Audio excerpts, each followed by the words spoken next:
What's up, guys? Welcome back to Low End University. I've been meaning to get to the band Frenzal Rhomb for a very long time now. I'd argue that in recent months, this band hailing from Australia have been one of the top requested bands here on the channel lately. Sometimes the tough part is knowing which track to pick when you've never heard a band, but looking at both songs and their track lengths being barely 100 seconds, screw it, we're going to do them both. Up first is the track Punch in the Face, which is from the band's second studio album, Not So Tough Now, released in 1996. Off we go.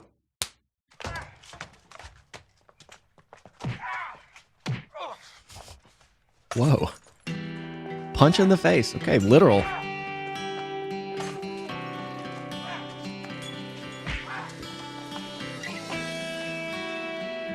Okay. Interesting soundtrack to someone getting beat up.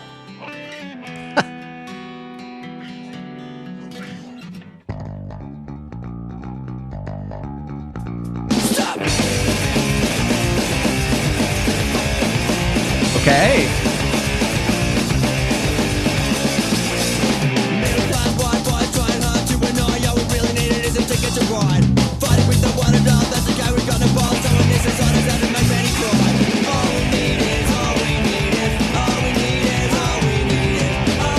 This is a roller coaster.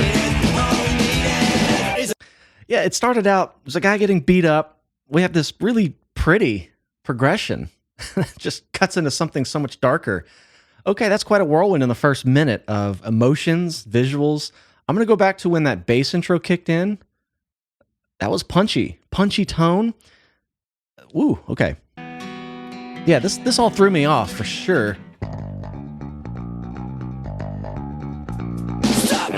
Yeah. G minor. Almost thought they were going diminished for a second there. But just some half steps, gives it a little bit of a dark tension, but it's a great tone. Punchy. I love when you can hear bass isolated. Oh, it's sexy tone.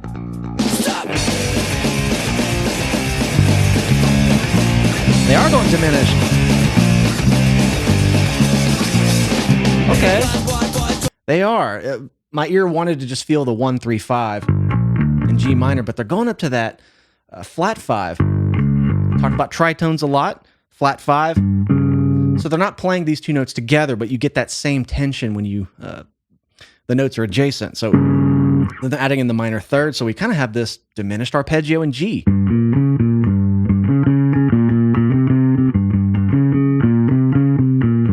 And honestly, depending on the order of the notes, it has the bluesy flair too. But they're playing it a little bit more straight and not going in that exact order, so you get that bit of a darker sound. Very cool. It's certainly a departure from the way the song was set up.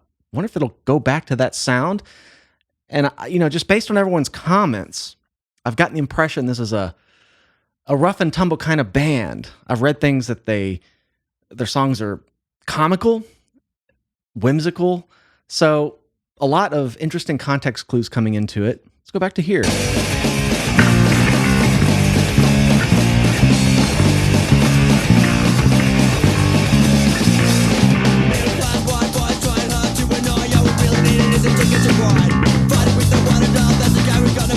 What's with the P's?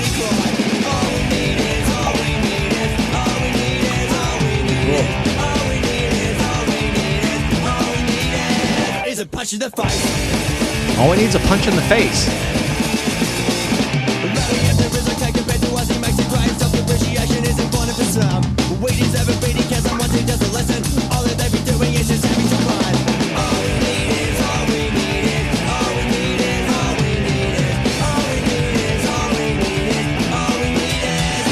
What I really like about this progression here is they've only changed a couple notes from this diminished thing early on. And by keeping it around G, they've changed the minor third from the B flat, that note, G minor.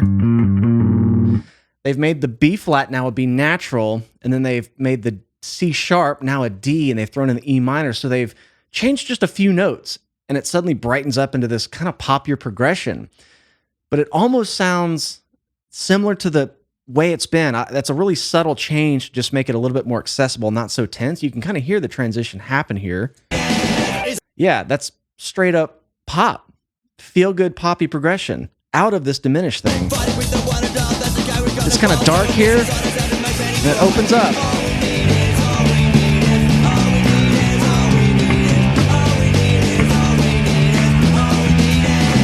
Yeah, now we're just...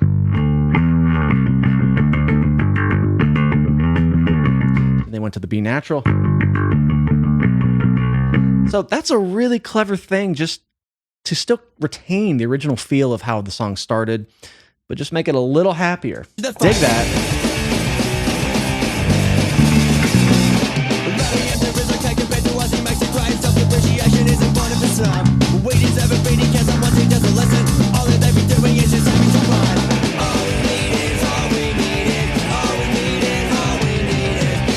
All we needed.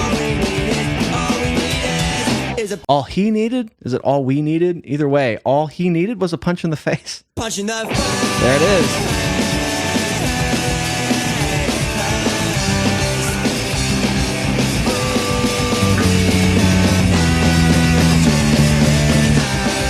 Okay.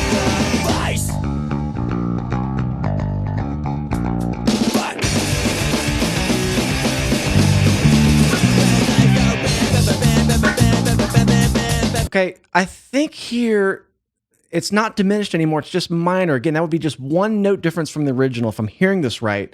I believe it's diminished. We went to the popular progression, and I feel like the last few times it's returned to that bass-driven G minor sound.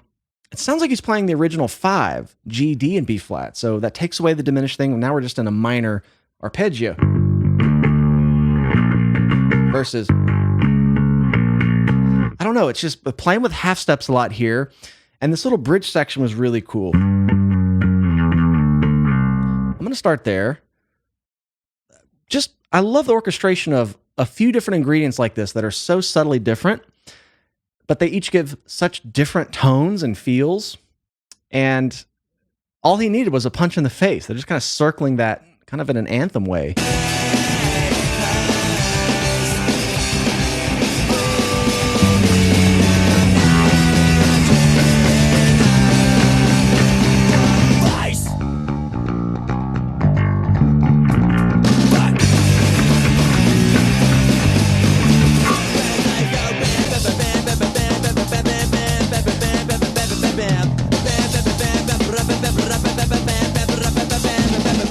What is going on there?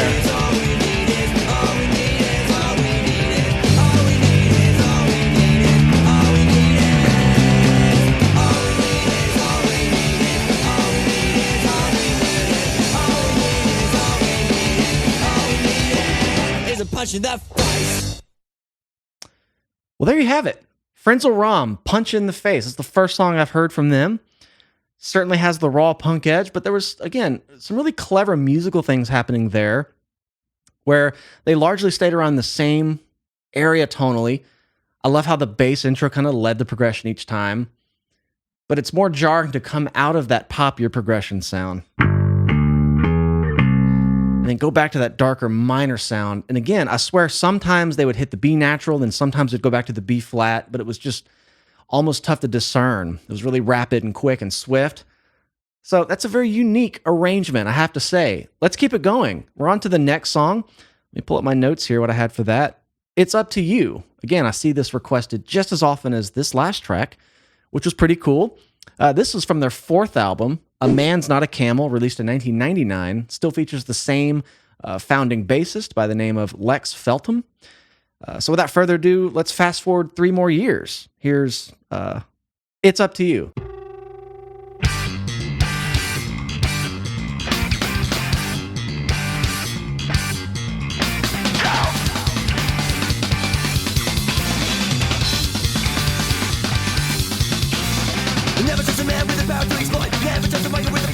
Wow. This almost sounds like a whole different band. That almost sounded like, you know, those Japanese anime type of slap bass bands that just really lean into that style. That's kind of what that reminded me of. I think I like the slap bass line from Mario Kart. I think Mario Kart 8. I've always been told you should check out that bass line. I've heard it. I have the game. It's kind of what that reminded me of, just fast and rapid. A whole different tone than we had in the previous song. That was a little bit cleaner, a little bit more throaty, mid-rangey. This is kind of scooped, trebly.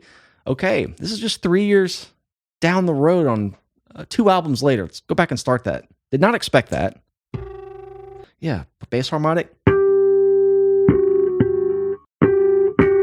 Sounds like that's how it started.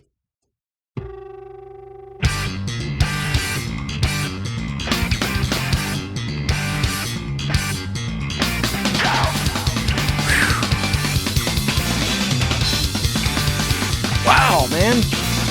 Never trust a man with the power to exploit. Never trust a mic with the power to refine. Dare to act now. I'll be proud when you shout something. My job is out. Okay, I'm going to hear it one more time, and then we'll keep it moving. This is in the same key as the last song. We're down here in G minor, and they're still playing with that blues sound. They're leaning into that a bit more here.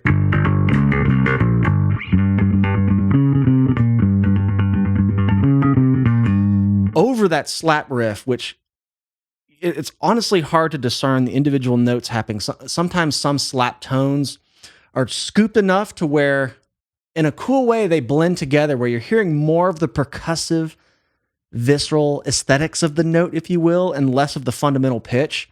But it's a really cool effect, and it kind of makes any note you play in a slap bass line just really homogeneous. But it kind of sounds like this open string kind of, or, you know, like just some permutation of fast stuff using a lot of open string, maybe thumb, hammer on. That kind of stuff. That's what it sounds like to me. Let's hear it one more time. 100-second song, so we don't have long.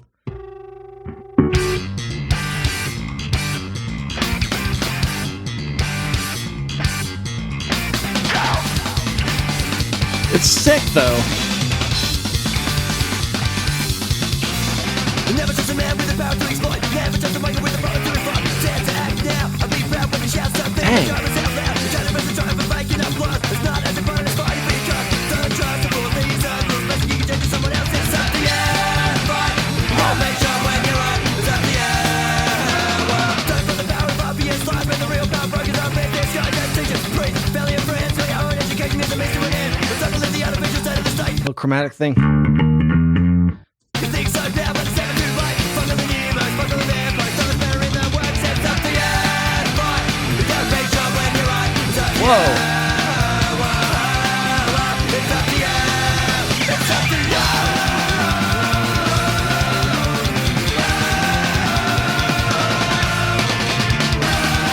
air. Okay, this song is way better than the last one. I mean, both are cool, but this is production value's a little higher, a little bit more bells and whistles. The gang vocals add a lot of energy to this. I really like this track. If I had to pick a favorite of the two so far, we're almost over.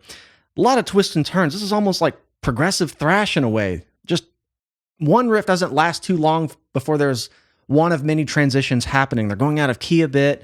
And what I'm trying to listen for is what the bass is doing underneath this riff now that we're down here in a verse. Is it doing a simpler permutation of the intro? It's hard to hear. It's blended really well. The production in general, the mix is better. But I hear some movement down there. It might just be thumbing through in a more percussive manner underneath that kind of thrashy riff.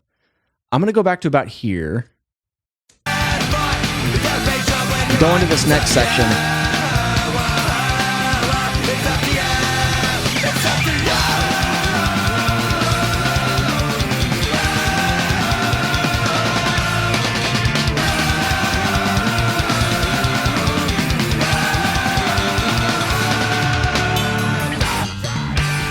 Came back. Yeah, I really like that kind of, I don't want to say, it's not a walking bass line. The whole band's doing it, but we're kind of going up the scale.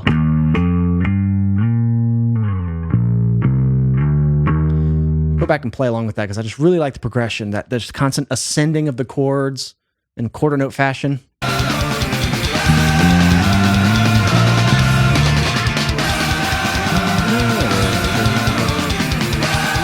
The way that works with the backup vocal melody is it's just so energetic. Major 5. Back down to the G. And here the slap bass thing returns in all its glory. Let's see if I can hear it again.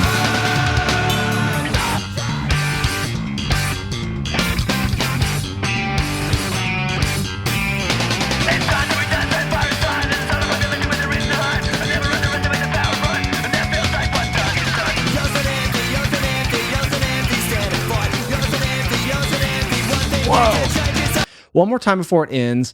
It sounds like it's got some pops in there now, which I couldn't really distinguish at first. It's almost like a... I'm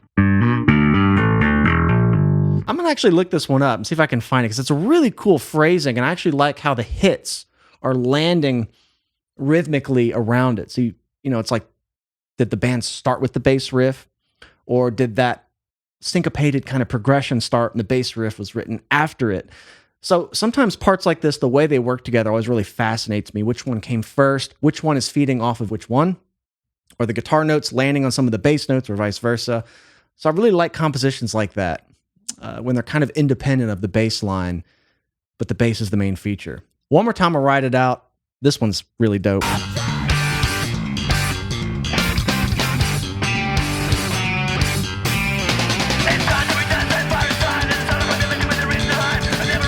Still slapping over here.